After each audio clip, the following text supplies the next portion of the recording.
started the fire. Yes, the fire rises.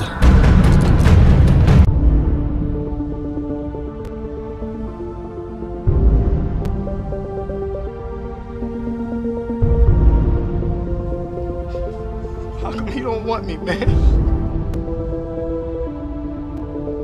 I have failed this city. Today we face the monsters that are at our door and bring the fight to them. We will not go quietly into the night. We will not vanish without a fight. This day we fight!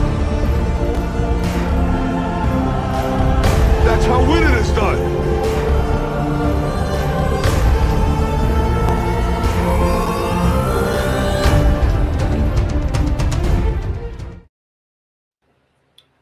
Hello, my fellow warriors. Welcome to the Friday Night Frenzy, where the topics are more or less like the guidelines and actual rules.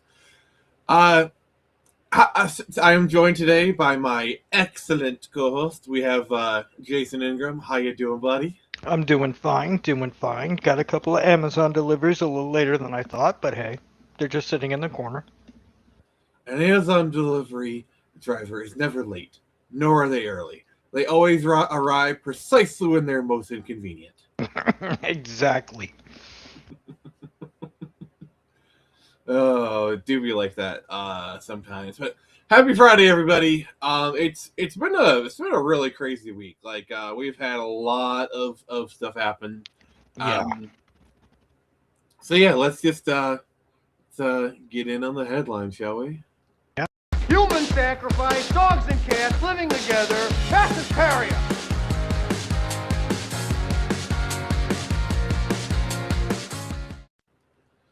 All right, so we got two big headlines and one pretty big update on Screechy for you. Let's just kind of get the big ones out of the way. So first off, Netflix is reportedly buying Warner Brothers, which we don't know if it'll fully kick off because there's some pressure for regulators or whatever, but this is kind of big. Yeah, that's pretty big. I've heard rumors about that for a month, at the very least. If it's pulled off, that makes Netflix a direct competitor to Disney. Because I mean, they have been for some time, to be fair. Yeah, to be fair, they have been. But if they get... As soon as Disney announced Disney Plus. Mm-hmm.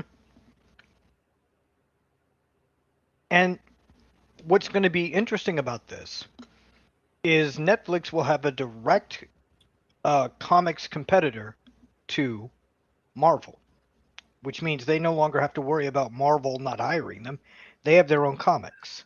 Yeah, because the thing is, Netflix has been doing comics for a while. So does this mean like we could have a Stranger Things Justice League crossover, like Elle and Batman or something? Like, yeah, no, that's the interesting question. Are we going to see Superman punch into Demogorgon? Yeah, is Elle a Disney? No. Are we going to see? I was going to say Elle Disney Princess. No, that was a little bit too far. Wrong company. Yeah. But like, are we going to see Nancy Byers and Batman? Yeah, no, that's going to be an interesting take. Like, what are we going to get out of all of this? Are we going to give Steve Harrington a Green Lantern ring? Please do. Please do. Oh, gosh. But yeah, just... If I was an artist, I would literally do a fan art of, like, Superman punching a Demogorgon or something. Oh, absolutely. That would... That's going to be funny. I've done a lot of interesting Grok this versus this. Constantine goes the upside down and has a dual effect. I don't know. I'm just spitballing here. Those are good spitballs. Oh gosh. This is just interesting stuff to ponder while this is going through. I don't think it'll be rejected by the government, I Because think the big thing is, I think I remember seeing something like Trump was threatening it, and then the other big thing is Paramount / Skydance is co-owned by Trump's uh, son-in-law, and he's been kind of making some noise, so that might be a factor.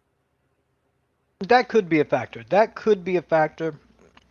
But that's why only regulations need to be involved in this. When you start getting politics involved directly, everything gets messy. Doesn't matter which To be fully fair, I side. don't think Skydance / Paramount would have gotten it either, except for corruption, because they already own Paramount. Like it's like you're not one of them. You can't own two of them, kind of thing. Yeah, My pick would have been Universal. That's who I would have been picked, just because I think Universal would have been the best for WB. Easy integration into the Universal parks. Yeah, that would have been the better choice. It really would have been. But that's not what we got. We got Netflix. So that's where it gets spicy. Indeed, my friend. Indeed. So yeah, we're not going to dedicate a whole stream to this one, unlike some other people. Choosing my words very carefully as to not start drama here. But let's kind of move on to, honestly, a bit of a sadder topic. Yeah. So, for those '90s kids who watched the amazing Mortal Kombat, the actor for Shang Tsung, Carrie, I can't pronounce the rest of his name, has passed away. To me, like, how there's certain actors that just embody a role. Yeah. Like, I can't see Hannibal without, the actor who played him in Silence of the Lambs. That's Hannibal to me. Period. Yeah, this is just an 8-second clip, so. Flawless victory. Like he looks nothing like Shang Tsung. He's just standing there, but he makes it work. Exactly. It's just his tone of voice, the way he just flatly says it. There's no pitch, there's no rise, there's no fall. It's just that flat way he delivered it. That stings. Yeah, he embodied Shang Tsung in the way like Hugh Jackman did with Wolverine. Like I could say multiple other ones. Yeah.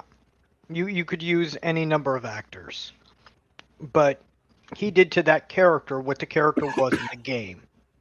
And he was always very graceful with the role. Like, he came back multiple times. Like, I remember it was a big deal when they did Mortal Kombat Legacy, which is kind of the forgotten, like, semi-official fan series they did back in the 2010s. In Season 2, he came back as Shang Tsung. And then for Mortal Kombat 10 and 11, they brought him back to voice Shang Tsung, which was really freaking cool. Yeah. This guy is Shang Tsung. I'm sorry, you can't get another actor playing it like was done recently. It just doesn't carry the same weight. Yeah. Yeah, exactly. But it does bear noting that he did also play Itachi in the Tekken movie, which it's crazy. It's like he played like two of the most iconic fighting game villains, and he's played them. It's like that is wild. That's wild, but he did it. That's impressive. I didn't know that little bit. I didn't, because I didn't even know Tekken had a movie. Yeah, from what I hear, it's like pretty okay. I'm not really a Tekken fan. I can't really judge it. All right, so let's end it on at least a positive note. I do have some good news. So, I talked to the printers today, and the Scripture comics are ready. They're at the printers. They're ready. They're being shipped off to Critical Blast. We'll be picking them up sometime next week. I don't know exactly when, but when you do, trust me, I will let you guys know. He will hit us with a hammer. He has one. Yes, I do. It's over there. I don't feel like going and grabbing and getting it. I'm being lazy right now. But yeah, so it's at the printer. We'll pick it up next week. That'll be pretty cool. Yeah, I will let you know. And then chapter 3 of Quartermain's finished. It's being edited. So yeah, things are progressing. That's good. You know, Jason, you've really pissed me off. What'd I do? Some things cannot be solved with words. Sometimes you just have to cry for blood. That we do. We have to cry for blood. Oh, god dang it. Come on. Don't. Ah. Oof. I stabbed myself. There you go. All right. My I have this whole thing planned out. No, really. This All right, mute comic, yourself. You're. I can hear the thing. So, we're doing Huntress Cry for Blood. I've always liked the Huntress character, and I think she's a bit underrated. And for those of you who are fans of Justice League Unlimited, this storyline was partially adapted into the show. yeah, I remember that being a thing. So, written by Greg Rucka, illustrated by Rick Burchett. Reading this kind of made me forget that, or kind of reminded me that, I actually do like Greg Rucka's stories. I think he's actually kind of an underrated Batman writer.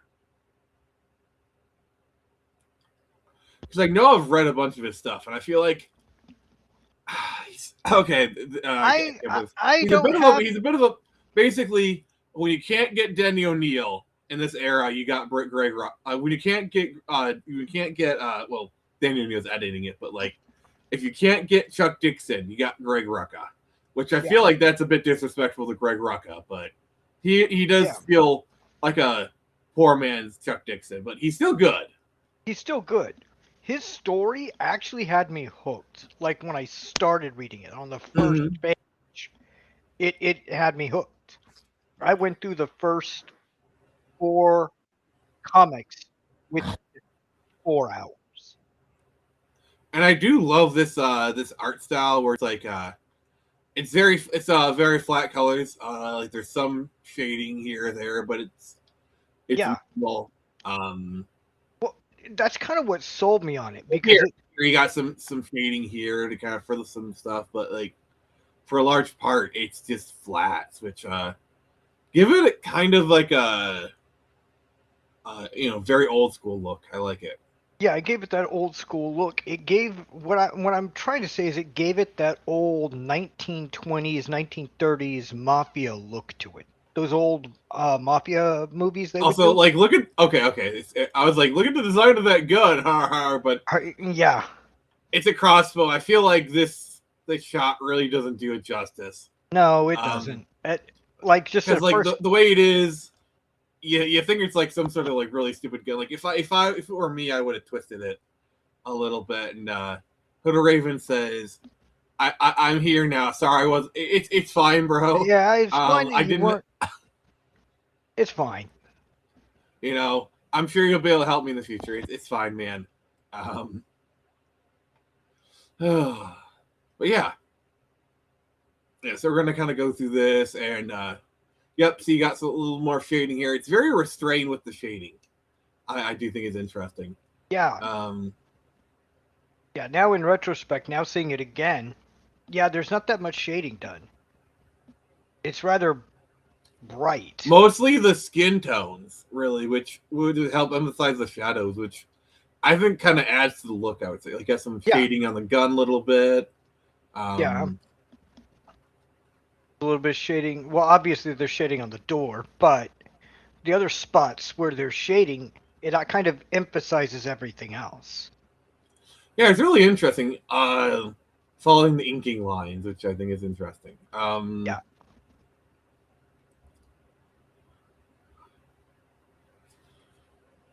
Yeah, so I do like. I think the coloring is pretty interesting because it's restrained. Would probably be the word I would use. Yeah, it's none of these bright shiny colorings. It's rather bland, but that's fine. That works with this comic. Mm-hmm. Yeah. So, sorry. I left most of it froggy. But like Jason said, this kind of has like a Godfather. I wouldn't say Goodfellas because Godfather takes itself very seriously, where Goodfellas is, I mean, it's serious, but it's a bit of a comedy. Yeah, it's a bit of a comedy. This is Funny. more. They look like some sort of comedian. This is Yeah. definitely more on the Godfather side of it, where it takes itself deathly seriously. Yeah, exactly. I mean, we're not there yet, but when we get to the part that I'm thinking about, oh God, do I have a lot to say? Yeah, if you're talking about the twist at the end, I thought that was really interesting. Yeah, that's what I'm talking about. That twist at the end, that was something. Oh, I just realized Moldoff. Oh yeah. I feel like that was kind of like a little cheeky kind of thing. And then here we have the introduction of the Question.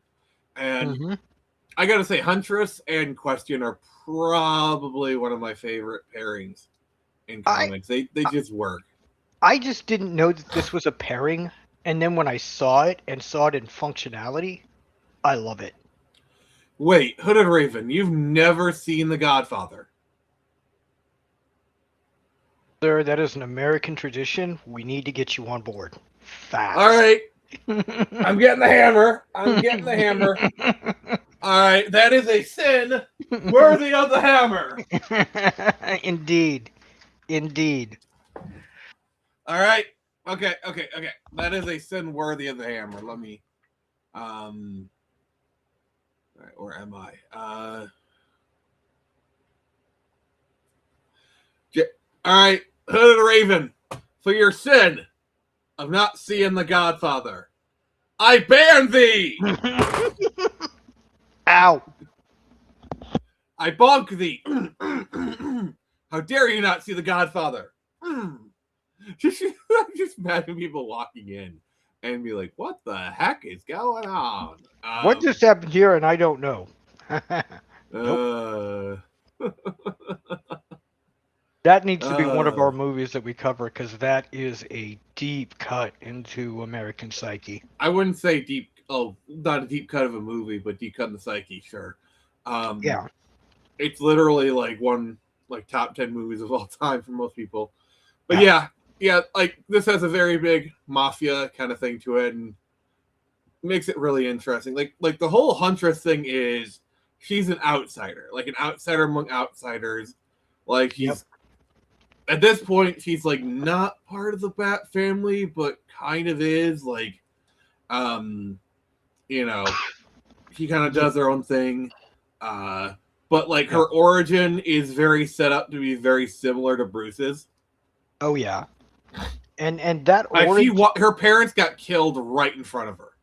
Yep, and that's the part I didn't know when we were gonna hit it, but since we're there, that whole setup for why she is the way she is, her entire childhood is just tragedy after tragedy after tragedy.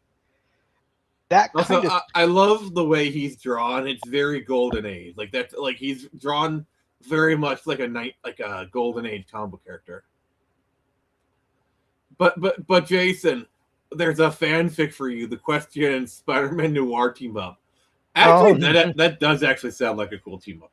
That sounds like a good team up. I actually want to see that. Yeah.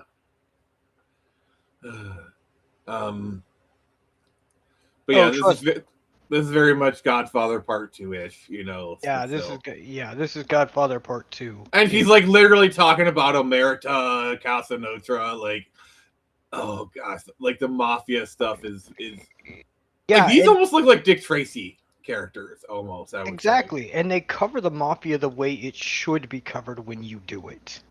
That's another good thing about this comic. It hides literally nothing. Because by the 1980s, we knew how the mafia first started, what they do. We know it all. Yeah, like that was when they were breaking them up in the '80s and whatnot. That was kind of like the fall, and we had a pretty good idea of how they operated. They were very romanticized. But I never thought we'd see it in a comic book of all things.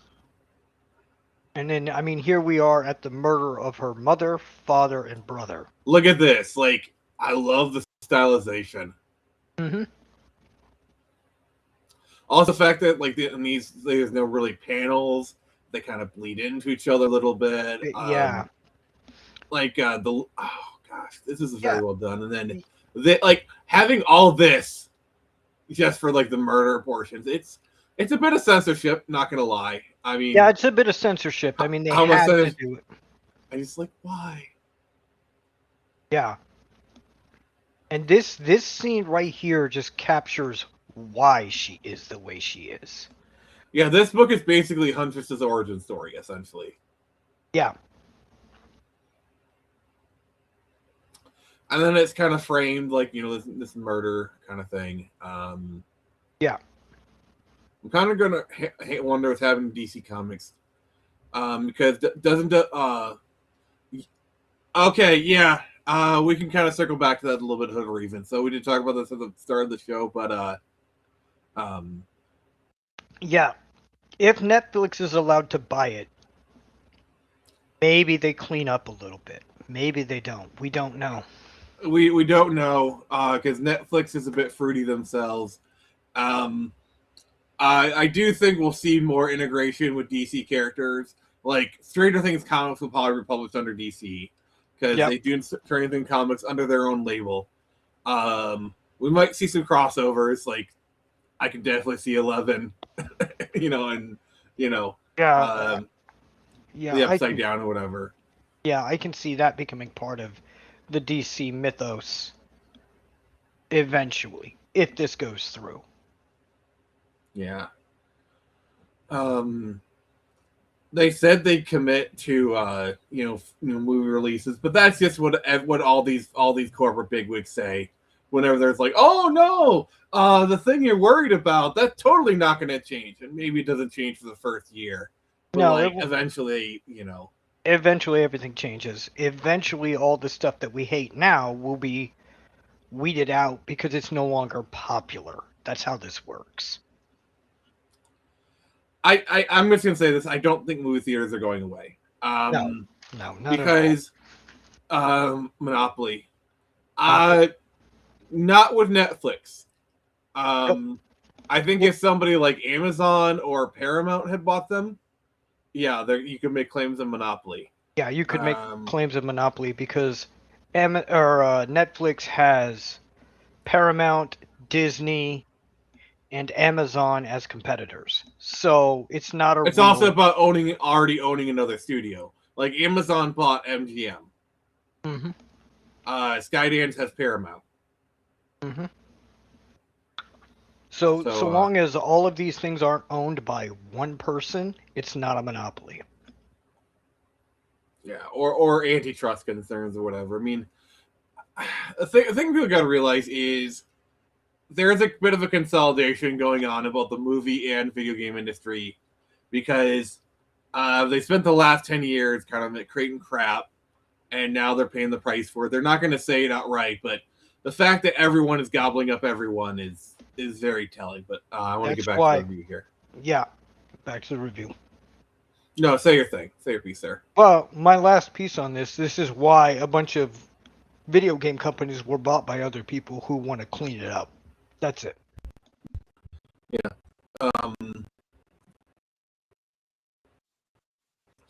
Also, my favorite fact about Huntress. You're breaking up a bit, Nick. Okay. All right, still there? Yeah, you're still there. It's kind of you're getting roboted hard. I don't know why. It's lost. Reconnect.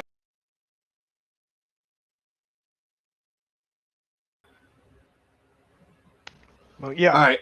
All right. We're back. Okay, right? We're back. Yeah, you're clean. Cool. Okay, I don't know what the heck was going on with that. I do apologize.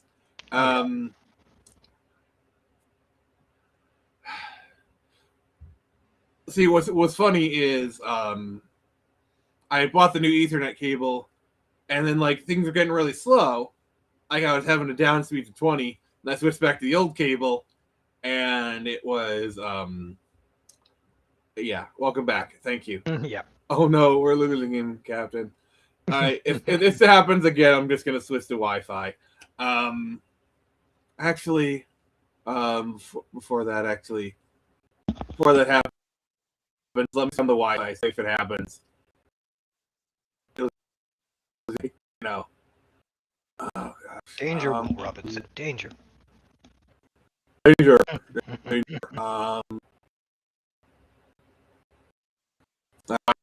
Wi-Fi's on, so that way we got the fail safe. The thing doesn't work with the Wi-Fi, so we're good. Beam me up. Oh gosh. All right. So, one of the things that I always loved about this era of the Huntress was she drives a Lambo. Yeah, no, that's another thing. She drives a Lambo. Oh my, She's supposed to be a school teacher. Like I know school teachers earn a lot of money, but not Lamborghini money. This is her family just passing her just be quiet gift. Yeah, like that's the thing. It's like and you know she probably does have like a heck ton of money because you know she's a mafia heiress and whatnot. Yeah, exactly.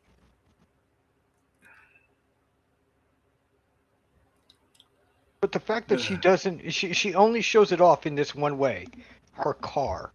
Everything else is pretty much bland. Also, purple. It's a very, and here's the other thing. If you read a lot of other Huntress comics, this is basically her Huntress mobile. Like she drives that around.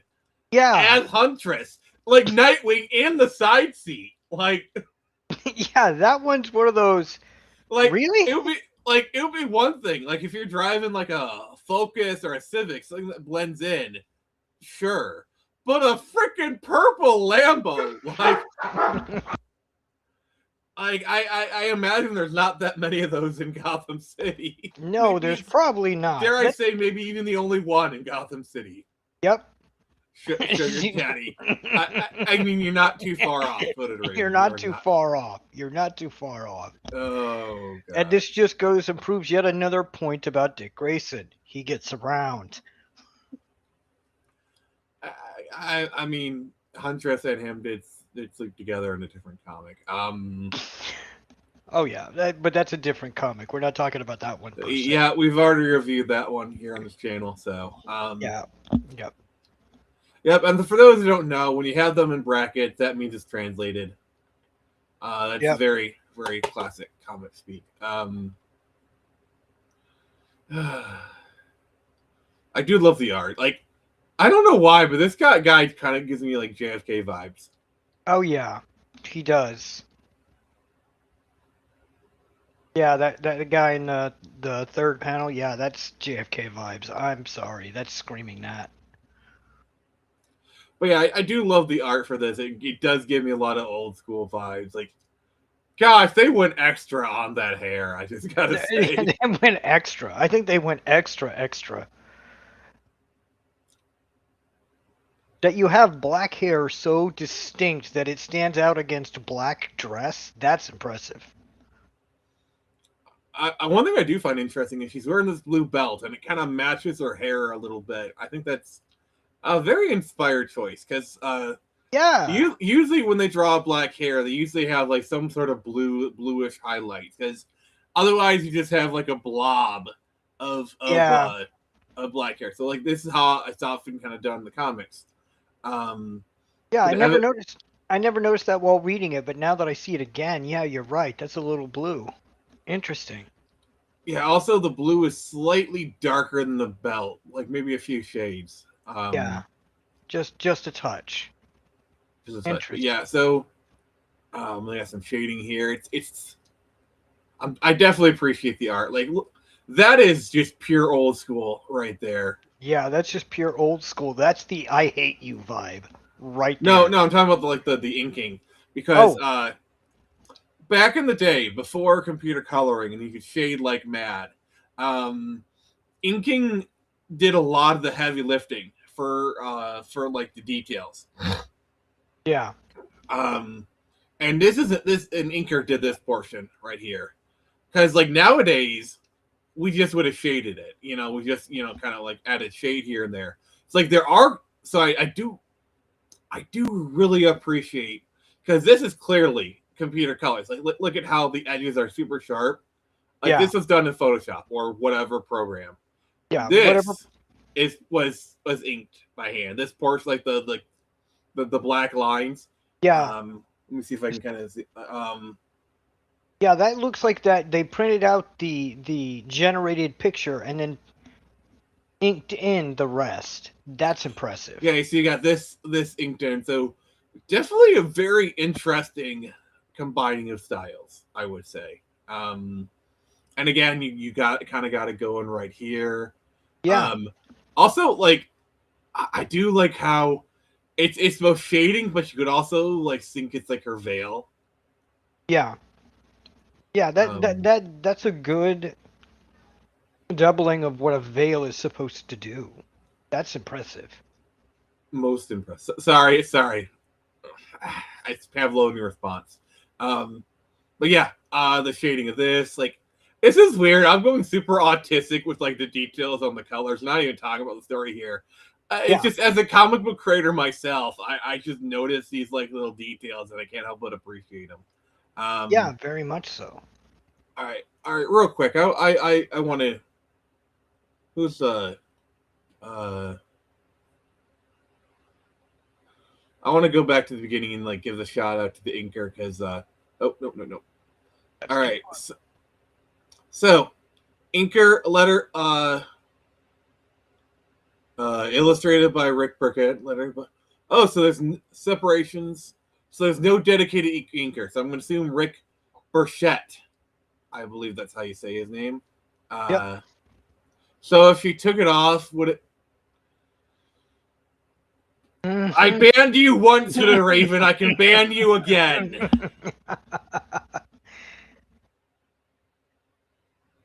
I All think right, Hooded let's. Raven likes getting bonked every now and then. At least that's what his wife told me. Oh gosh. Hooded Raven's like my wife punches me during sex. Goodness. Oh gosh. All right. Our That might jokes. be a bit too far. That's probably a bit too far. Just a touch.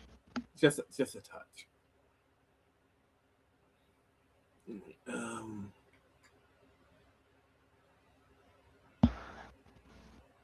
But yeah, like you were saying, the way they did the coloring, the shading, all of this kind of just blends well together. It goes from panel to panel.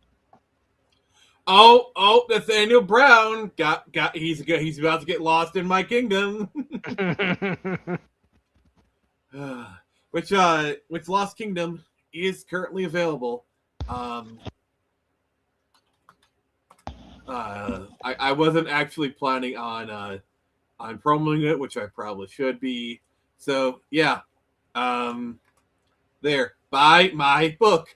I need to have that drop actually. Yeah. Let's see here. The Three Stooges, one lumps or two lumps, and then smack him twice. Oh gosh. Wow.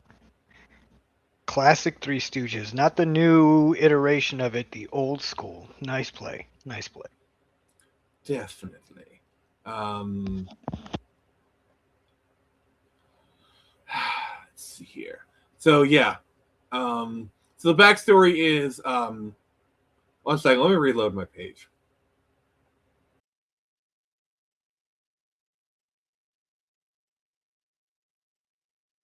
Well, who's doing that? What's up with you guys?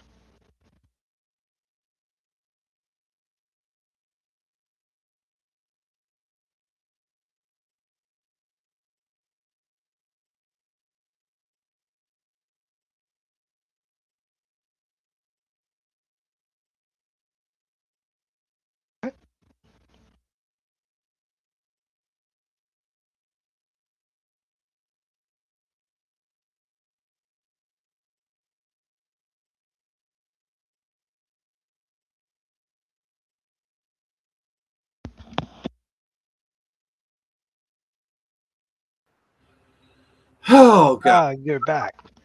Good. we're back at Dinosaur Tale. I ended up just switching back the Ethernet thing, so we should be good now. I do apologize for that. That was yeah. So yeah, we should be good now. Nathaniel, I really hope that you enjoy the book. So let's kind of get back to the thing. So yeah, basically, she's the last Bertinelli, and like, yeah, I don't know. Yeah, so then the mama doesn't disown him, and Huntress just stands on business and Yeah. She's like, screw you. smack the Bertinellis. Endeavor to a Bertinelli, and the Bertinellis died. Yeah. Yeah, that deserved that smack hard. Yeah. It's just like she insulted her family, and so but Huntress she just threw hands. I love it. Yeah, just nothing but hands. She got a little handsy. Yep. God. Oh, and look at her. She's like, oh, yeah, she's put in her place. Yep. I just love it. Like just the expressions. Yeah. They're just flat. There's just no mercy at all. Yeah. And all these players in the background they actually doing things they should do. I will say though, that hand is a bit funky. These hands are a bit funky. Yeah, just a touch. Um. But I'm a little forgiving on that. Also, if I were the editor, I would have had them redraw that Lambo. Holy crap!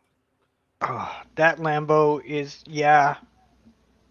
If I was dead, it'd be like, okay, I need you to redraw that Lambo because, like, the hands, their background details, you can kind of get away with that. And I've encountered this with a lot of artists, where they draw really great up close, but anything in the background, it looks like lumps of suggestions of stuff. Like, yeah. I don't know what it is. Like, I've worked with some artists who like they have this aversion to drawing backgrounds. I'm not saying everything needs to be hyper detailed. No, you know, I get there's a loss of detail as you go further. Like, for example, this I don't like it, but for what they're going for, it's fine. You know? Yeah, it's fine. It's fine. That like the of... books. Like, you don't have much detail in the books, but it's fine. This, Yeah. they're like the roses. That they're a bit, they're a bit but wonky. But this is a foreground detail. In fact, this is like the center of the shot. Yeah. Because like, look at how the Lambo is drawn elsewhere. Like, it's drawn perfectly. Like, it's very, like, I don't know, very smudgy. This is, I think, could probably work because there's a lot of other things covering it up. But this, it just looks smeared. Yeah, it looks smeared. There you go. I was trying to figure a word for it, but yeah, that's smeared. $1 million idea. Have some way to pick a panel comic and actually view it as if you were there in your headset. Oh, not a bad idea. Yeah, not a bad See, idea. the problem with this is this car is the centerpiece of the frame. Like, everything is looking towards that car. The hands, they're not the centerpiece. This very beautiful Italian woman who is drawn exquisitely, I must say. Yes, very much so. She's drawn perfectly, pretty much in every frame. Yeah, like in here, like, I don't know. I've gone too much. And then this Lambo looks really good. The problem is it's based off of a Lamborghini Diablo, and those cars are very, for lack of a better term, they're very edgy. Like, they're very hard edge kind of cars. Yeah, that's unfortunate. Like, I think this panel's fine. This one, I don't like it, but enough of it is being covered up that I think it works. Yeah. And in that one, there's just a tire or a couple of tires in the very back of the car that's covered up by water. Yeah, it's borderline. It's borderline, in my opinion. If I was doing this comic, but still, it's like I do love it.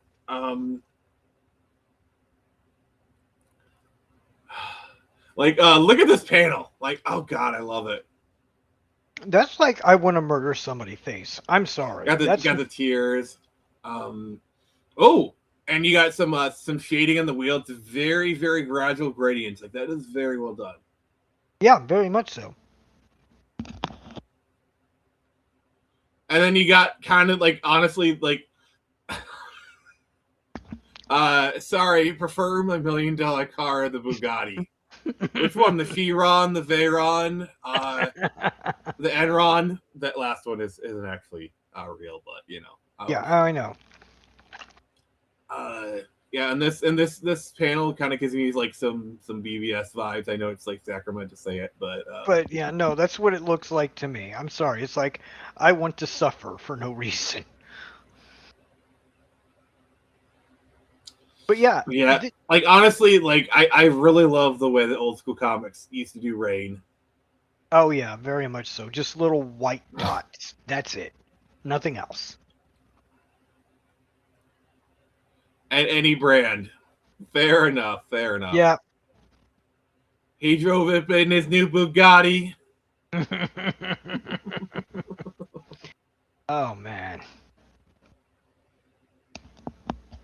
But yeah, this is a good ending to the first comic because it just leads you into who is this? If you've never seen the question before, that's a good intro of him.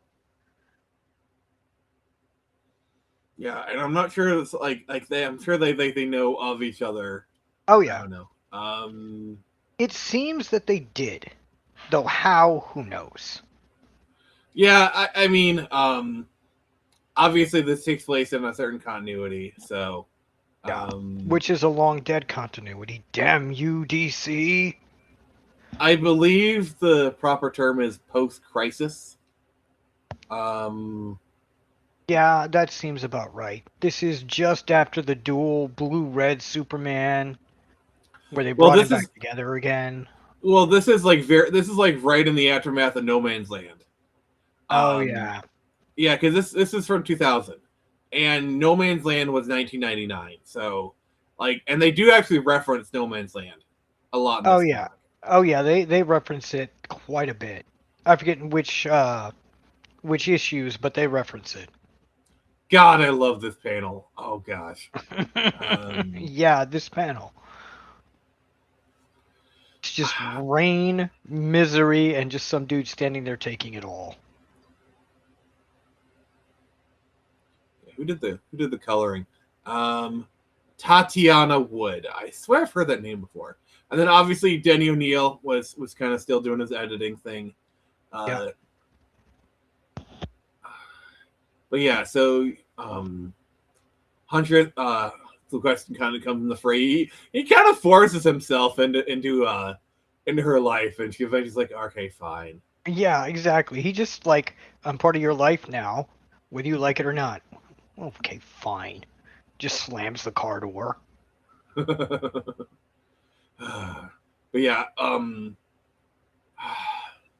see, the thing about this type of colors is this is not how the world looks. Okay, this is a very sorry, I need some water. It is not how the world looks. It's a very stylized, dare I say, cartoony. Yeah, I like it because it works. Yeah, this works. This is not supposed to be the real. What? What did you see? Sorry. It's just. Oh yeah, that. The artist, like, I'm sure Danny was like, really, Rick? It's like, it's an artist rendition. Yeah, this year, like. Yeah, she's got some nice assets, shall we say? Wow. I just find it. What's really funny is like she is not drawn this way, and not drawn this way at all. No, she's not. This is like a very 90s, like this is a very 90s way. Like, I'm not hating on it. Like, I just think it's kind of funny. It's like this is just so like art style is so out of place. When I saw that, I'm not gonna lie, I laughed. I laughed. Also, like, I love how it's like her crossbows have scopes, and like they Yeah. just give her like a submachine gun on the other hand, and bandolier like pouches for days. Did Rob Liefeld draw this? I mean, yeah, you can tell Rob Liefeld draw it because there's no feet. Yeah, exactly. Artist rendering. Like, I just I like feel like this is a very very 90s interpretation. That's a very nice, but look at the muscular detail. Pouches for days. Pouches for days, but look at her leg muscles. That's like hyper, like athletic. It's like, Yeah, 90s, very 90s. It's a very like very. To be fair, this was in 2000, so like this is like the 90s just went away. But yeah, like this is a very early 90s kind of rendition, which I'm not criticizing. I love it. I love it. It's just kind of like so out of place, and I think they get away with it because it's artist rendering. I think. yeah, they get away with that because it's not an actual picture of her. It's what the artist of the newspaper thinks of her. Yeah, That's so it's like you saw your opportunity, sir, and you did it. God bless you. yeah, bless you, bless you, and It's all like your just look at blessings. like the surrounding it. It's like I don't know. Yeah, and I like how she just picks up the the newspaper, pays the guy, and he's like, "Oh my god!" That look of, "Oh my god, what have they done?"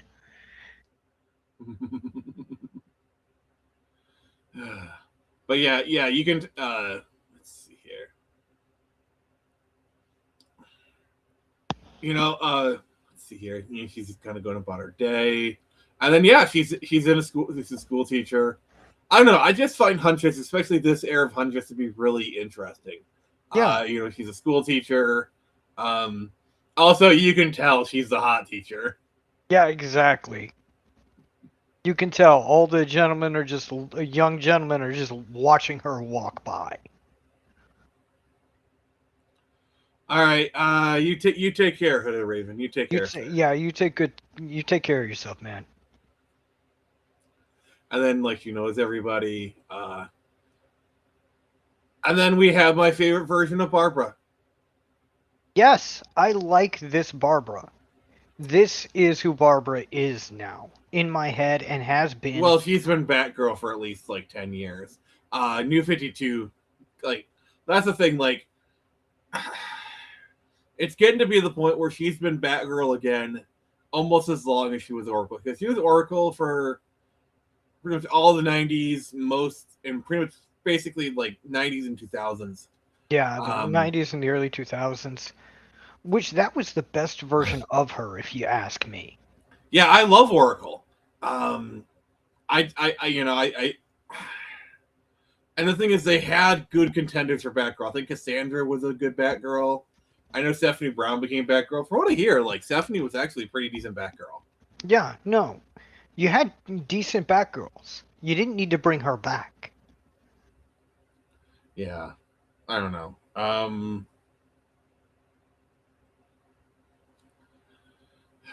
Because the Oracle was a good way to have the info passing between the Bat family and the Oracle wasn't in danger. It's just that simple. Yeah. Let's see here. I mean, I've gushed about the art enough. I don't need to keep going on it. Yeah. Okay. We see a little bit more. God, those bazongas! Holy crap! Yeah, exactly. The Bazongas are bazongas. Those battle cannons. They're dangerous, man. Didn't somebody tell you? They're dangerous. They're a deadly weapon.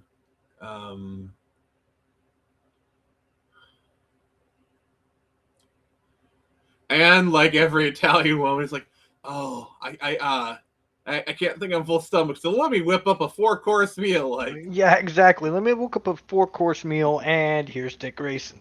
also, like, I feel like this became a meme later. Like, I don't know, like this pose. I swear I've seen it elsewhere. Yeah, I've seen it elsewhere too, but I don't know from where. Whether it was another character or somebody else just striking the pose. I've seen that elsewhere. Yeah, I'm looking at some it's like her like winding up for a punch. I've seen that exact pose. I don't know. But yeah, like it's weird. I swear, like, because I think like Ginger Blast have kind of used like, I don't know. I'm gonna look for it, and when I see it, I'll post it on Twitter. I did a quick search. You know, I didn't really see anything real quick. Wait. What? Black Reaper Kai just showed up and said, "Shut up, I'm here." I am here now. Now. No. Yeah, No.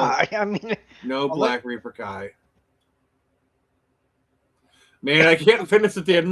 No, you were very dramatic, and we appreciated it, sir. You're very dramatic. Yeah, you finished the sentence fine. Careful, Black Reaper. I have the hammer, and I put the hammer down. But yeah, like this pose just seems way too specific. So I'm gonna look it up, and if it turns out that this pose actually came from this comic, I'm gonna laugh. I'm gonna laugh. Yeah. So yeah, this is one of those things where like after the stream, I'm gonna be like, I don't need sleep, I need answers. Don't do that. You'll be up till 10 a.m. Oh no, not 10 a.m. Oh, 10 a.m. Yeah. Oh, we got him. Yep, there he is. Just being the suave gentleman he is. He's like, try me. I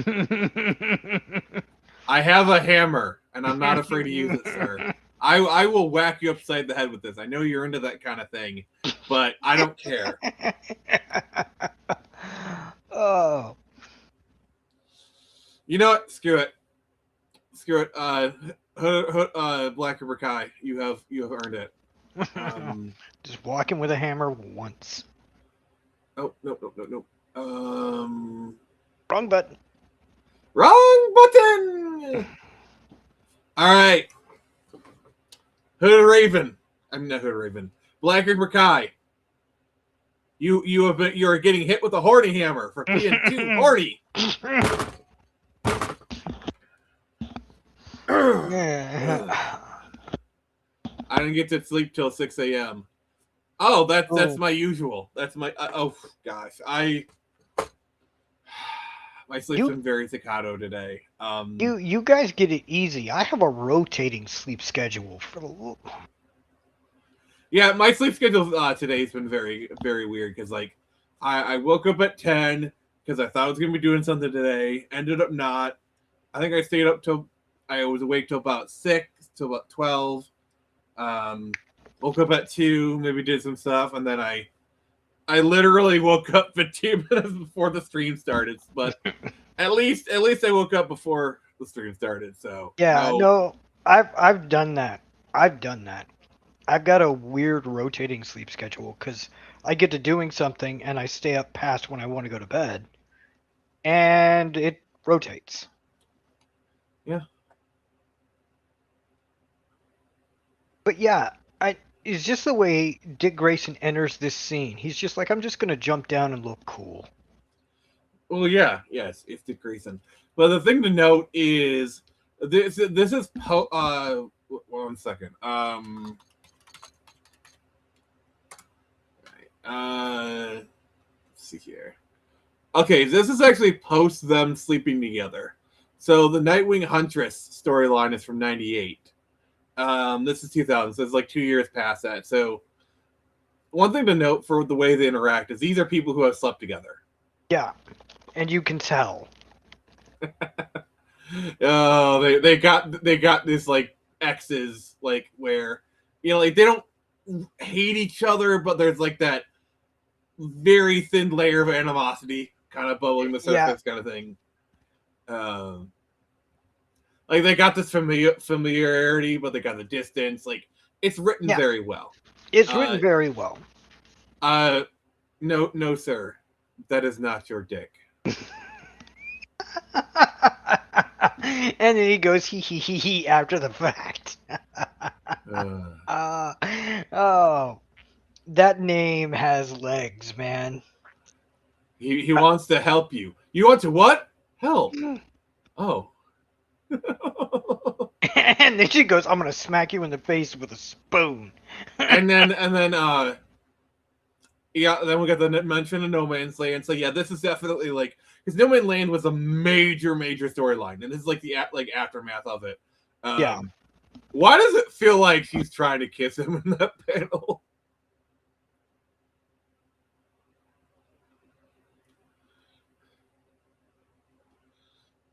Oh gosh, you just you can like Keith, just Keith already. Like, you don't, please don't tell. Like, you can tell. Like, gosh, don't lie. This is framed. Like people who like seriously that panel. That panel, that is a married couple getting into it. That's what it looks like. No, this is like people like they're just about to kiss and destroy the apartment with their lovemaking. That too. Like, we all made choices during the MMO. Yeah. And what's up, Nemo? Hey, Nemo, how you doing, buddy? We're just doing some comic book reviews.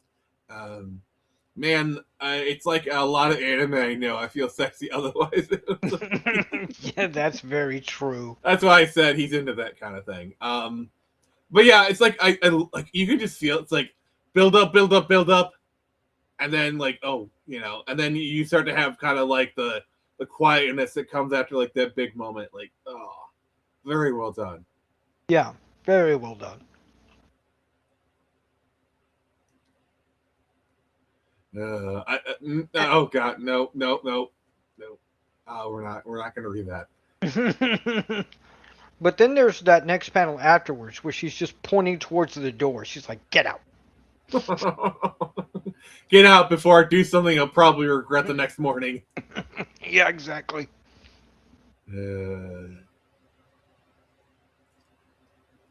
But I love this version of the Nightwing outfit. That's my favorite. Yeah, exactly. I like that outfit. I like that this is all a good build up to what is to come. Also, this is like one of my favorite things is, so there's this whole thing as one picture where they have the panels, and it's like Nightwing is watching her, and then Question is watching Nightwing watching her. It's like the question's gonna go, "I'm gonna do better than you. Trust me, bro. I got this." Black Reaper Kai, I'm not touching that. I'm not touching that. But yeah, this is what I love about comics, like the way when they play with like the panels and whatnot. Hello, nurse. Yeah, hello, nurse. And then, oh yeah, there's this wound that I got during No Man's Land. Look at it. I'm sorry, but you cannot tell me that this is fan service, and I'm happy for it.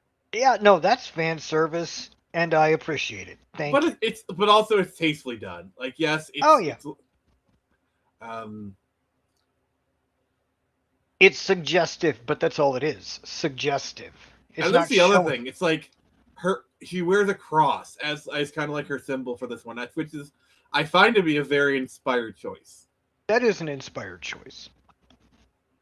This is religion being used correctly.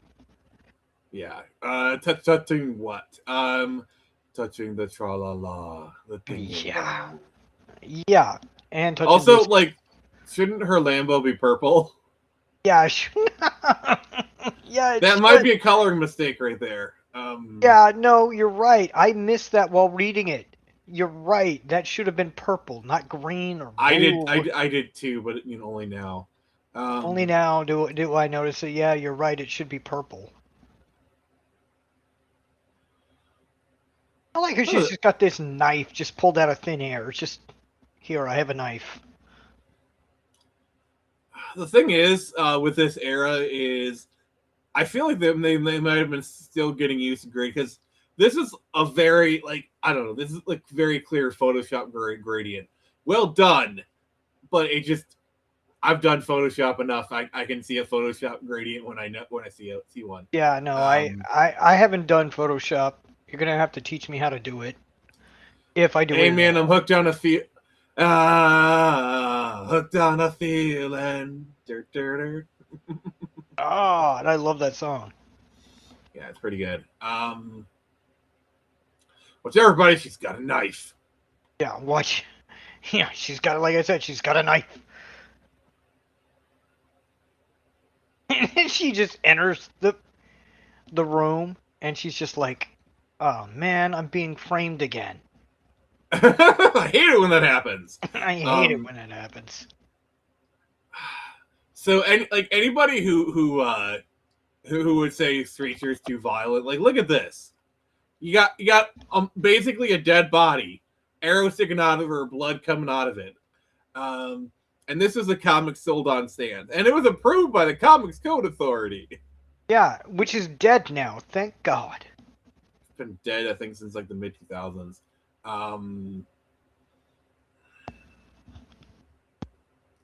But yeah, I do love Huntress's outfit. Like, actually, notice her belt buckle symbol actually matches the cross, which is a very nice design choice. Yeah, that's nice design choice. That is good.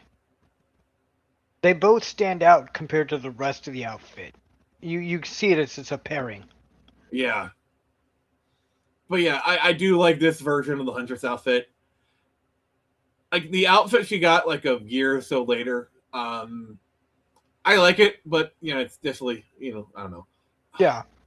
Very, very well done panel, I would say. As dead as Marvel and DC. Oh. Fair enough. That's fighting words, sir. DC is trying to resuscitate itself, and Marvel is uber dead but refusing to admit it. Okay, I'm just going to say this. Why the frick would you have an uber successful series like Ultimate Spider-Man that sold out of 5 printings, mind you, and you just cancel it 2 years later? Because they don't know what they're doing. Fair enough.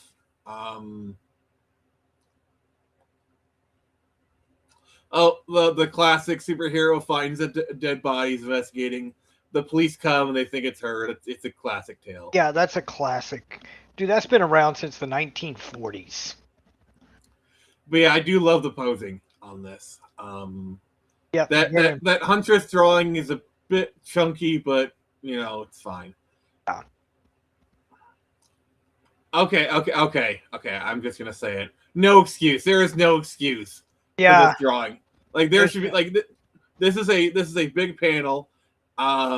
There should be more detail. I'm sorry. There should be more detail. I was about to say that myself. There's no reason that the detail couldn't be better. You've got the detail in the next panel of her face, and it's done very well. But then you go my thing one is panel back. I hate it when you can tell when the artist got lazy. Yeah. I feel like the artist got lazy here. I'm gonna walk it back a little bit, but like, I've encountered this myself working with artists where it's like really detailed stuff, and then the detail slowly degrades.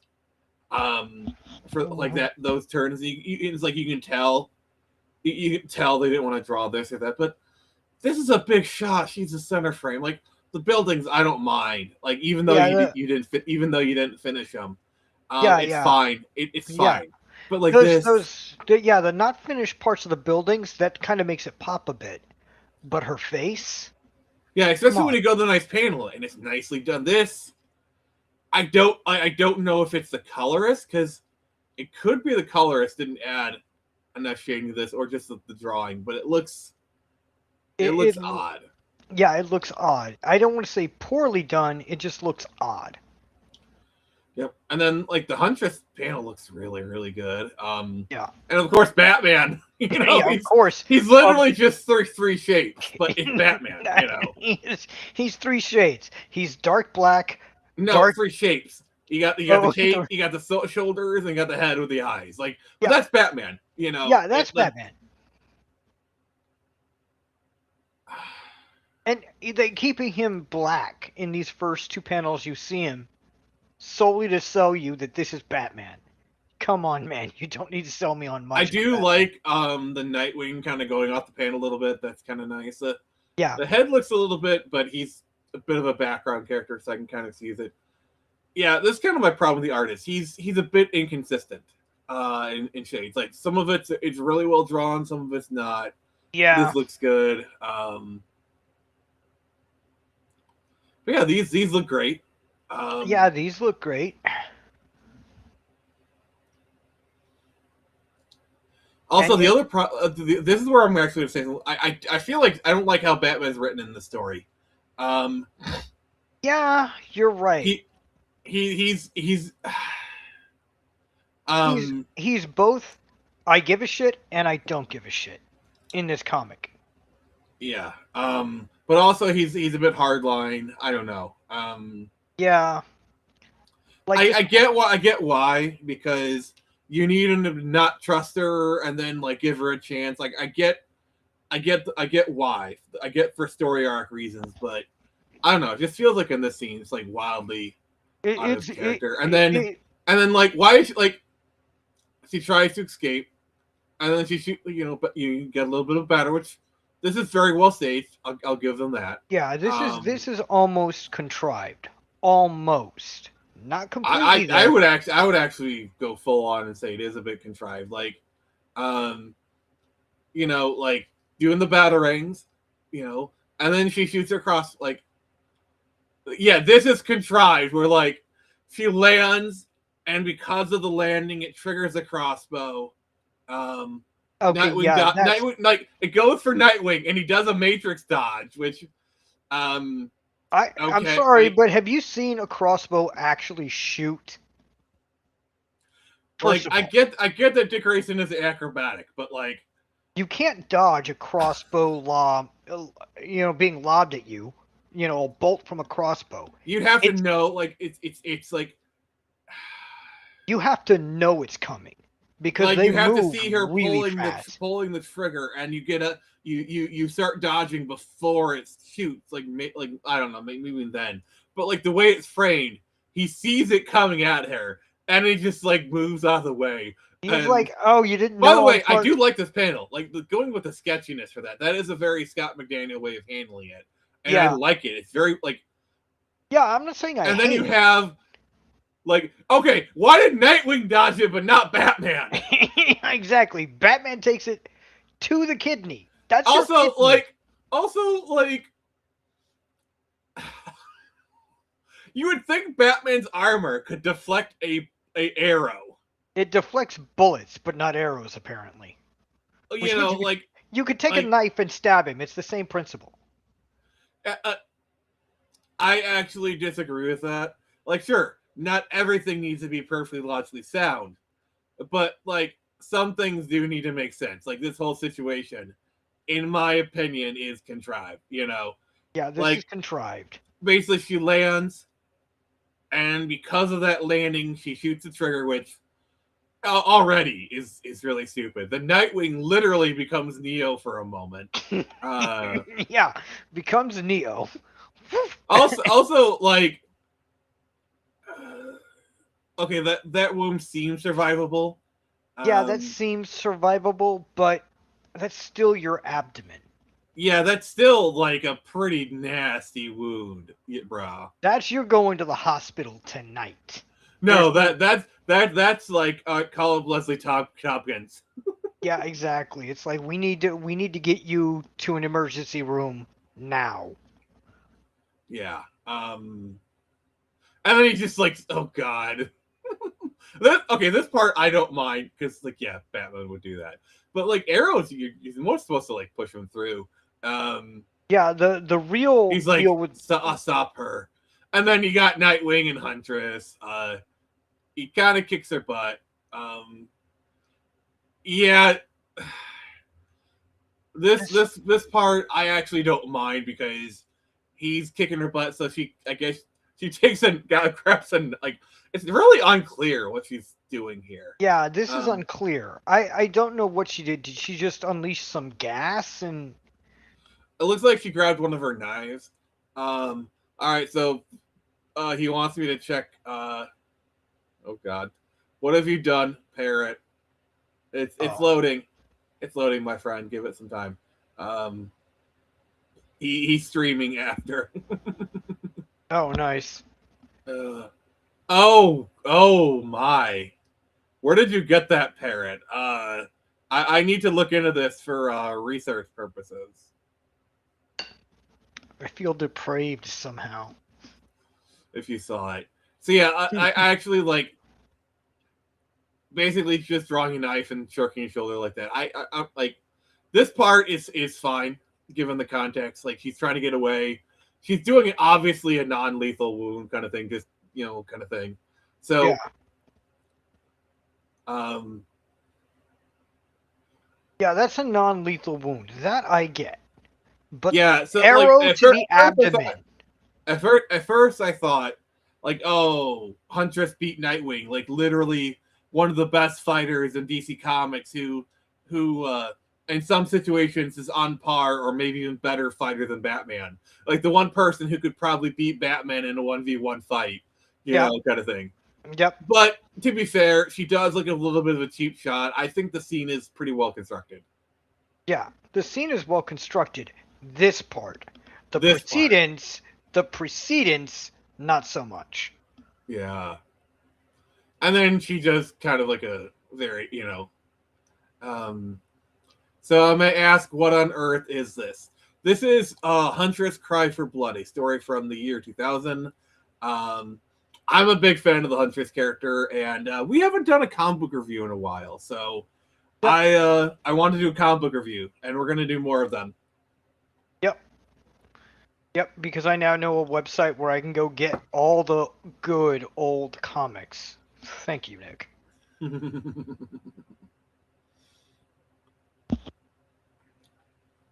And kick to the face. Good night. Every time someone says "have it your way," I think of Burger King. Yep, have it your way. Yeah. Bah. I mean, that is a good opening. Black River Kai. This version is not Batman's daughter, so I need to do some explaining. So, Huntress was originally Helena Wayne, which was an Earth 2 character. It was the daughter of Batman and Catwoman. And in the 90s, they brought her into Earth 1 as Helena Bertinelli. Yeah, so she's not Batman's daughter. Not in this version. Not in this continuity. In Earth 2, which is still around even in the modern day. Well, it's the 80s version of Earth 2, mind you. Yeah, the 80s version. Now, what the modern Earth 2 is, I can't tell you because I haven't touched DC Comics in a long time. But yeah, this Hawk Girl, or yeah, Hawk Woman, Hawk Girl, what? Hawk Tua. Hawk Tua, yes. Good on that thing. No, bring him back. Give me the question. I mean, do you see this cover? Which, by the way, this is a really, really great cover. Yeah, this is a good cover. And now we're getting into the part of this story that I absolutely adore. Yeah, it's their training montage. Again, very well art. Let's see here. Just kind of checking the credits, see if they changed. And this is the other part. So, this is Richard Dragon. Yes. And the thing is, like, the modern version, they made him Asian. But yeah, Richard Dragon, like, oh god, like, DC, like, he's an obvious Iron Fist, like, ripoff, because, I don't know. Well, comic book companies do this all the time. Comic book company A. Oh, from each other. Character A. Comic book company B makes character B. Oh, they're similar. Yeah, no duh. Oh crap. So, I just saw this post by Discussing Film. A newly restored version of the original Star Wars A New Hope will release in theaters February 19th, 2027. Holy crap! Disney's really trying for money. Yeah, and they've got it. I'm going to go see that. I'm sorry. I will see that. I will see that. Because that's actual Star Wars. Richard Dragon. He's just like Karate Kid. Yes. Very much so. Yeah, Richard Dragon. Oh, and then they're in Canada. Oh, Canada. Yep. Where the jokes write themselves. They do. Sorry, indie Canadians that may be watching, but yes, your country writes the jokes themselves. Your money is weird. That's all I'm gonna say. But yeah, so basically, she got her butt kicked by the Bat family, and now she needs to you need to center yourself. Yep. I love how Richard Dragon is he's this world class martial artist, probably the best in the universe, in the DC universe. He's also a really great seamstress. Yep. It's just, I like how she just grabs him, talk to me, and he's just got this blank look on his face, like, bitch, I've been scared by worse. Richard, listen, Richard, my tolerance for games right now is nil. So you tell me what's going on, or so help me, I'll sew your face shut. Lady, you're not in really much of a position to argue here. You got a jacked up face, you got a broke arm. What the heck are you trying to do? For saving your bacon. Well, yes, Black Reaper Kai, I'm weird. I'm from Texas and I have no filter. I'm weird. So yeah, I do find it interesting in the Justice League Unlimited storyline. They waited for the face reveal till the very end, but here he's just like, "Hey guys, I'm here." Also, there are two gingers in this scene. This would never happen in modern day Marvel or DC. There are two gingers in this scene. Two of them. Yep. Exactly. You're not Batman. What? God. Yeah. DC Comics won't have two gingers in a panel at all. Well, modern comics anyway. Yeah. Okay, sorry. The You're Not Batman, I have to You have to do the thing, don't you? there's a clip I have to show.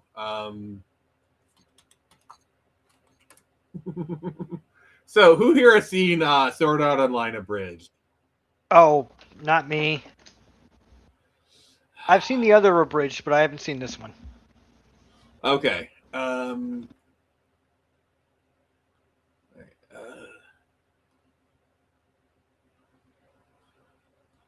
Oh, did you catch him? No, he got away. Really? I figured some random perp would be no match for the world's greatest detective. Oh, wait, no. That's Batman! And you're not Batman, are you? You will never be Batman. Hey, fuck you! That cut surprisingly deep. Well played. That's good. That's good. Yeah, SAO Abridged is oh gosh, it's better than regular Sword Art Online. It's on YouTube, by the way. Oh, I know it is. That's where you find all the others. Oh. So yeah, we know what Jason Ingram's watching after this. Oh yeah. Sorry, it just he said that and it kind of reminded me. I wanted to show that real quick. All right.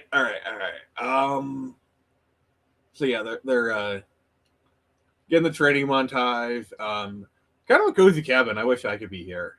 Oh yeah. That's a cozy cabin. That's like, I don't want to be bothered by anybody. I'm just gonna live in a cabin in the woods. These trees, I would like. They're a little bit too splotchy. Yeah, it's just.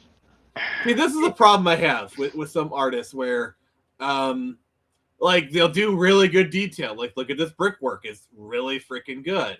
Yeah. You know, and then they'll do stuff like this. Like, I don't know. Like the wood panels, very well done. The hair, I don't know.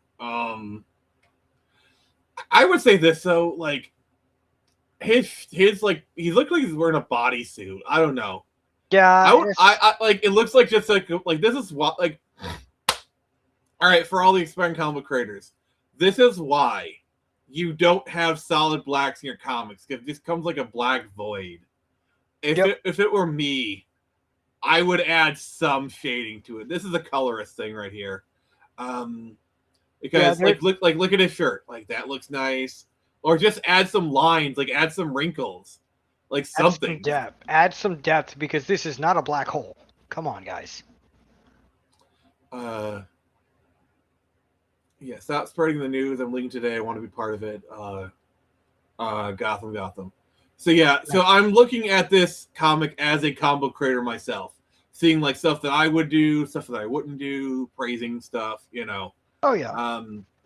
But yeah, this artist, he's certainly talented, but to me he's a bit inconsistent. And I've worked with artists like this, and it can be kind of a pain in the butt. And now because like sometimes they'll do like hyper detailed backgrounds, and then sometimes they won't. For example, you get all this, and then right here they lazied out. Yep. See, like look at this panel. Like you can tell the moment their hands started getting tired. And it's like, and then this. I mean, I don't know. I wrote my first attempt at writing. I will never see the light of day because it's gone and faded. But I wrote 126 pages with a pencil. You feel the pain, but you fight through it. Yeah, but that's words. That's different. Well, yeah, but I'm saying, like, if you're feeling hand pain, just take a break, let it rest, and then get back at it. I don't know. Maybe he tried to meet deadlines. That's true. The other thing is you have these panels of just pure void. That's another thing. And then he's like, let's see here. And then you got this. Okay. I know we've seen others where it's just a blank. Yeah, I was just kind of sick. Like, this had like I gotta be honest. This must have been a pain in the butt to draw. Oh yeah, that had to be a pain. Like this level of detail.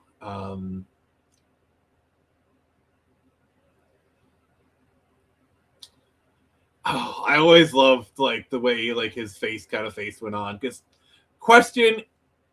Here's the thing: you have Question and Rorschach are both DC characters. I mean, Rorschach like a DC ripped off themselves because the Question is the Rorschach is actually a parody of the Question. Yeah. In like the worst way possible, but it works. Yeah. And this is another thing that I really like about this era of DC is it feels like a lived-in world because you have characters just there, like, oh, Robin's here, you know, and he's just talking, and they're just eating cookies, whatever. And like my favorite scene coming up or whatever. So how's Brentwood treating you? It just feels like a lived-in world. Also, points to Tim because Tim's a detective. For him to kind of spot the inconsistencies, that is very in line with Tim's character, and I love. Yeah, that's and love him or hate him, I actually like Tim as Robin Hood, or not Robin Hood, Robin. Jason, you're crossing over your concepts now. That's bad. Yeah. As much as I gave other panels credit, like there's very little of the TV screens in this panel, so I give that a pass. Yeah. It's just with this one, so like there's a lot more of it is kind of my thing. But even in here, like in this panel, he did all the detail, which is really weird. Yeah, and it looks really good. So yeah, inconsistent art is what I would call it. Gosh, the detail on this. I mean, this is like more of an establishing thing. Also, just like, is it too much to add frickin' windows? Like, I know I'm probably being pedantic here. I might be over criticizing. I might be. But to me, this 2 windows would have done well. Just draw some lines. Just draw some lines, dude. Yeah. I don't know, because like I'm sorry, but it is against U.S. code to not have windows. I get that the art style is supposed to be like a very scratchy kind of thing. I don't know. Yeah. Um, I, I will say this. I do find this interesting because basically they're doing this thing where like you have wallpaper, but because it's an older building, some ports are for exposed brick. I'm actually gonna give them points for this because Yeah, at first I was like, it would have been bad. very easy to just have a blank wall, and honestly, it might have even worked with a blank wall. Like just have the blank wall of color, like because you got the pipes, or even without like you know. But this is showing the age of the building. That's more what it's going. I think it's very nicely added detail. Like I think it's very well done. Yeah, at first I was kind of like, to it, but no, this does well. Because this is definitely files under you. Didn't have to do it, but you did, and it looks great. Yeah, exactly. And then obviously Dick is just there. Not Dick, Tim. Tim Yeah. is there just trying to drive into her head that it's not her. None of this makes sense. And I do like this panel. Like they got the moodiness of it. Yeah.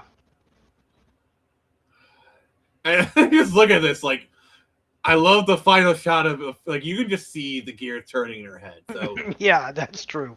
and It's this like is my problem: is the artist is good, but he's just a bit inconsistent. Yeah.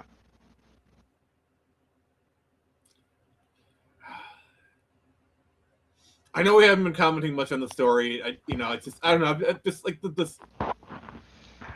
The story Okay, is I feel like for the trees they were trying to do like a Bob Ross kind of like happy trees, and now that I'm seeing that he's doing it consistently, I'm going to take back the penalty because it was a choice, and they're at least doing it the same way every time.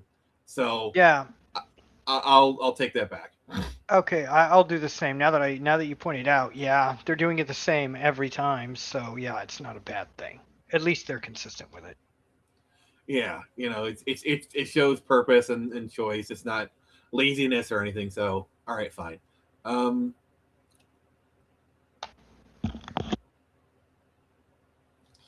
But it's just weird where it's like sometimes they'll show details like, or like, I think this might be an ink, like this is more of an inker's kind of thing, which the guy was penciler and inker on this, I'm assuming. Sometimes they'll just have like blank stuff, but now they're showing the scratches. Like it's weird that like some stuff they're not doing it, but like Other stuff they are. yeah. Like now they've got shading on. Also, this panel looks a little bit weird. Yeah, I'm gonna say it looks weird, but now they're doing His shading. face looks good, but like her face, Not so much. The shading under her chest is okay, but why now? Why start doing that kind of shading now? oh, they've been doing this the whole time. Okay, so this is my first time noticing it. Okay. Yeah, You yeah. can Like hit if me you with a if you- hammer. Ow! but yeah, bet I might have added a bit more detail, but not like the worst thing ever. But yeah, and story-wise, there's not really much to get into here other than her telling her background a little bit. Yeah. This is the also we're back to the laziness. Like, dude, see, like this is why the trees. I clawed back the points because it's consistent. The way he draws those backgrounds is not consistent. No, it's not. This is him lazying out. This is him being hyper-focused on the scenes that need it, but on the scenes that don't need it, he's just kind of laissez-faire. Yeah, like let me kind of scroll back a little bit. Yeah, like I mean, obviously that's kind of needs it. Look at that shot. But like so many of these, like he draws. See, like I'm all about being consistent, you know. I don't know. Since it was like I've dealt with artists, you know, and you can just tell when they get lazy, you know, because like there's so many tricks that artists do, which is kind of funny though. It's like, you know, like I'll see an artist where it's like, they have Screecher and like the head is just up enough so that the ears aren't showing, so they don't have to draw the ears. I'm like, you just didn't want to have to draw the ears, didn't you? You know, I called them out on it, you know. Yeah, no, that's. I mean, you can get away with not drawing ears by having the hair fall in the way or some other detail. I was referring to a Screecher thing, but you Screecher thing? Okay. Yeah, and when you read issue 4, you'll see exactly. Okay. The panel. But yeah. Let's see here. And again, he like, see, this is the thing. Like the rocks are detailed, but this isn't. Like, dude.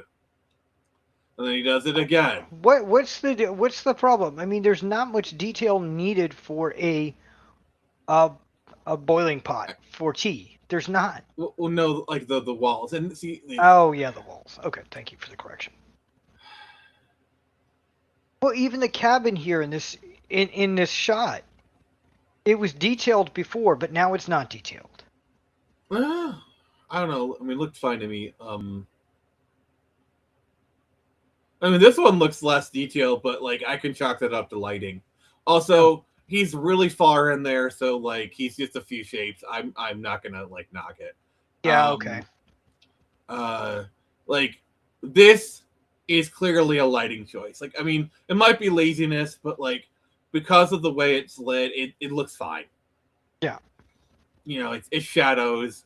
It might be an artistic choice to not have to draw it. I could see that. Also, again, you know, just black void. Like, see, they even add some folds here. I don't know. We're just going autistic on this art. I really hope I never meet this artist. You know, like this cabin's actually more detailed in my opinion. Like even the and those trees look awesome. Yeah, the trees look good. Like it's a lot of it is just like you can tell he's just like squibbling, but it looks good. It works. I love that the mountains look like. Yeah. Like the rock, like I don't know. You can tell what he took his time. To me, the thing that separates a good artist from a great artist is how they treat backgrounds. Because there's lots of good artists that can do upfront shots and have them look great. A great artist will pay attention to the background and at least be consistent about it. Yeah.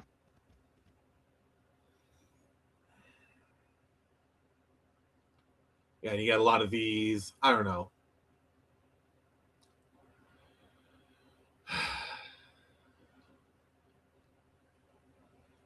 And now we get into. Oh my God! This brickwork, like yeah. It's like I'm not unsympathetic. Like this must have been a like. Why do some artists put so much detail into so much stuff, and then like literally the next shot is just blank. Just blank, yeah. Like why bother putting into all this? Because it's the same. Like it's the same. Yeah, this background has no excuse.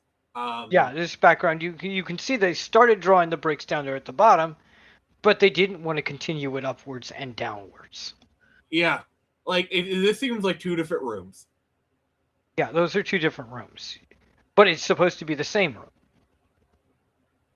Yeah, and then again, like you're doing that tearaway thing, which would have been fine if you didn't literally do like your establishing shot. Of it's all brick. It's all brick. You can't see anything else but brick, save for the the panel that's a panel. Yeah, like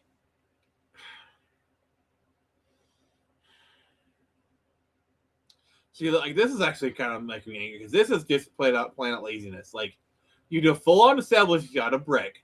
I feel like he did that and be like, I'm not doing that again. Which if you don't want to do that again, like why don't you just continue the splotchy brick, which I thought was fine. which Yeah, has been established in previous panel. Like, also the full brickwork wasn't in the previous panel, so it's like full brick, not full brick. Like, yeah. also like this background makes no sense. Why is the door metal? That doesn't make sense. That seems like a support beam or something. I don't know. Well, I know if that's a support beam, that makes sense, but that almost looks like a door, like the framing of a door to me. Yeah. So now you're back to the splotches. I mean, this is stylistic. It's whatever. And then this is kind of training montage, like this doesn't really work for me. It almost looks like she's got for Vergigolo or something. Yeah, no, it's she's got herpetogonosyphilis. Stay away from her. My bad jokes. Ow. Oh, they said the thing. They said the thing. Blood, Kuiper's blood. Yeah. And then she goes up into meditation zone. And here with this one, it's almost like a halfway point between like the detail and like the not detail. I don't know. Yeah. Looks nice. And then he's back to laziness again. Like, dude. Yep. And all of this is This looks great. This looks great. And again, like this could be like he didn't want to draw the whole thing, but he made it into an artistic choice. Like, I don't mind when artists take shortcuts when they at least make an artistic choice. Like when they at least do something that makes it look like an artistic choice. This is an artistic choice. Artistic choice may be born out of either laziness or just whatever. But it's an artistic choice and it looks nice. So yeah, you can tell this is the artistic choice because it cuts off at an angle. And again, and although we're going very autistic with the backgrounds, on an average read through, it doesn't really change anything. I'm going to be really freaking honest. No, on an average read through, but as I'm looking at this as a comic creator, and if this artist was working for me, and I was the one making this comic, that's how I view these reviews. Because I'm a comic creator. Yes, I enjoy comics, but I'm also, kind of thing. But yeah, so we need to kind of speed run through this stuff, kind of get to like the big twist. So yeah, this issue was just training montage. She's better. Yeah, she's getting better. It was also telling you her backstory, the mafia. Or no, wait, no, it's this episode that she gets into detail about that. Right. Yeah. All on a bus ride, mind you. So I've kind of drove home the wedge of like, yeah, this like. So they establish the background is yellow and it's yellow. Like, yeah. I want to hate. Also, that chair looks ridiculous. That bus, that I forget what those kind of chairs are called, but It's a bench.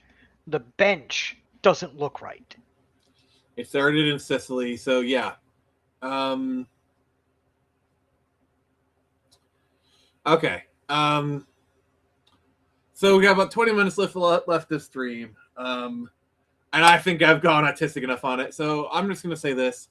I'm going to give it a 8.5 out of 10. I would give it a 9, but the art's a bit consistent, so I'm going to knock down a half a point. The story is great.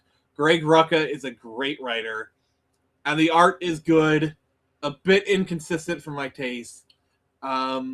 But overall, this is a great read, and I do recommend it for people. It is on Global Comics, by the way. You can read it on Global Comics. Yeah, you can. He pointed me that way. I've read the whole thing. I give it an 8.7. I give it an 8.7. I want to say 8.75, but like you said, the artwork takes away. All right. So the rest of it, we're just going to do general comics talk. Chad, if you made it this far, please give us a like. I should have said that earlier. I just got caught up on things. It's an excuse. Yeah.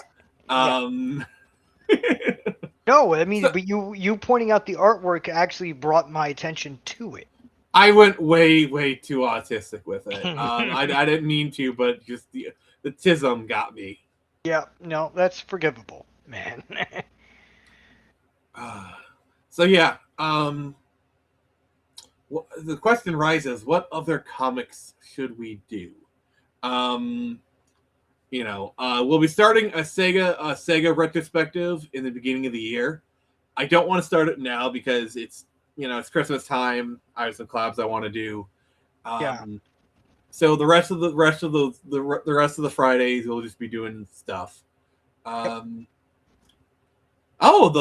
last Friday is actually the 26th, so Boxing Day. So you know what? You know what we should do? We should do Harry Potter and the Sorcerer's Stone. That we can do. That I don't mind doing. Because that has like a Christmassy feel to it, Yeah, yeah. Yeah, we'll do we'll do Harry Potter and the Sorcerer's Stone. I think that would be cool. That's gonna be cool. Yeah, so we got 12th and 19th. I don't know what we're gonna do, but yeah. What other comics should we do? Jason, any suggestions? My brain went sideways when you brought it up to me, and I don't think we should follow my suggestion, which would be the death of Superman. But you may have already done that. I don't think we have. So yeah, we can do Death of Superman. That's an option. The thing is that I would probably do the first volume. Because it's like a 3-parter essentially. Yeah, it's a 3-parter. You get the death of Superman, then the Superman, World Without Superman, and then Return of Superman. Yep, and that's that. Yes, I just do the first part really. Yeah, the first part is the part that gut punched an entire generation. Okay, Yeah. every generation at that point. It was big news. It was definitely big news. Yeah. Yeah, that's when I started getting into comics, to be honest. Yeah, for me, it was more late 90s, early 2000s kind of thing. Let's see here. I would like to do. Let's see here. We've probably the Teen Titan, probably the early 2000s Teen Titans. Titans, yeah, that's another good one. That's another good one. Because I'm a huge Teen Titans fan. I've already done the George Perez, Marv Wolfman one. We'll probably do Supergirl, Woman of Tomorrow when it gets close to Supergirl. Yeah, I'm surprised they're doing a movie about that, to be honest. I'm surprised. I've tried it before. It didn't work. For those of you who don't know, 1984 had one? Had what? There was a Supergirl movie for the 1979 Superman movie. There was a Supergirl movie. Yep. I remember that. That was a spinoff. That was a spinoff of that. Yeah, It wasn't good. There's a very interesting reason why I would do a early 2000s Teen Titan run. A very, very, very specific reason. Yeah. That's a very specific. Yeah. So for those who don't know, this is Michael Turner. This is a Michael Turner cover. I mean, you can just tell, Michael Turner's art style. Oh God, sorry. Michael Turner is one of my favorite artists. No one drew women better than him. Nope. Yeah, Michael Turner. See, this is a very famous Michael Turner cover. Oh gosh. Where are her organs? Sorry. They're somewhere. Yeah. I wish Michael Turner was still alive. Oh gosh, yeah. The comic art has not been the same since he's gone.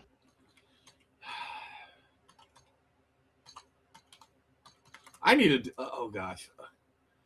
You know what? Next episode is going to be a tribute to Mike Turner. I'm feeling it. All right. Just no, like he is just. Have you What? seen his Supergirl? No, I have not. I've seen a lot of his artwork, but I haven't seen that. Oh, I have seen his Supergirl.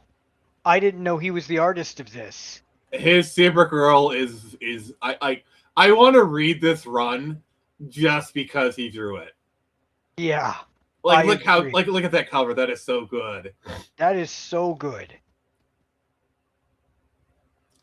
Oh, I had no idea that he was the Supergirl. Look at that. Look at that. I want to tempt you just because I can. Which so we did do by the way, for all you Screecher fans, we actually did do a Mike Turner tribute cover for Screecher issue 2. I don't know if you guys remember that. No, I got in too late for it. So I didn't know it was a Oh. thing. Oh, do tell. All right, let me just get to it real quick. I'm pulling up the cover. So, I once made a comment on Twitter, be like, "Oh man, it sucks that Michael Turner isn't alive. I would have loved to have him, do a cover for Screecher." And then, Screecher superfan Princess Krogan. Yes, Jason, named for that. She Okay. dropped something in my lap, and she gave me permission to use it. I just pulling it up. All right.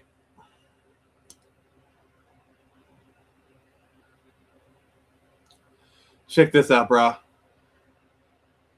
Oh, that is so. That is really good. She nailed it. She nailed it. She nailed it. She nailed it. I was gonna say that she nailed it. Like, look at the detail on those feathers. Holy crap! Yeah, that actually looks like a feather. Yeah, Wow. her line work is very like she nailed the Mike Turner thing. Yeah, she did. That's not easily done. That's No, not. no, I love. Oh gosh, I need to work with her at some point. But again, at some point, yeah, I'm loving it. Yeah. Yeah, that's issue 2 for you. So yeah, here's what we got going on. Tomorrow we're still doing Cyberpunk. Sunday we're doing more Baldur's Gate 3 because that one that kicked off. So we're doing that again. Let's see here. Tuesday, we're doing some more Golden Sun. And then Friday we're doing the Mike Turner tribute. And so follow-up premieres on the 17th. We're actually going to be doing episodes. And then the Fallout New Vegas series will be beginning on the 20th or the 21st. I haven't decided yet. So yeah, I think we'll end it here early. Jason, any final words? No, it's just I do like the way this comic ended. That's the one final thing I can say about this, because I wasn't expecting her to use the mafia itself to deal with a mafia problem. That was interesting. Yeah, like we referenced Godfather. She used a very Godfather solution. So yeah. Anyway, so this has been Nick from the Phoenix Press. And remember, I can only show you the door. You're the one to walk through it.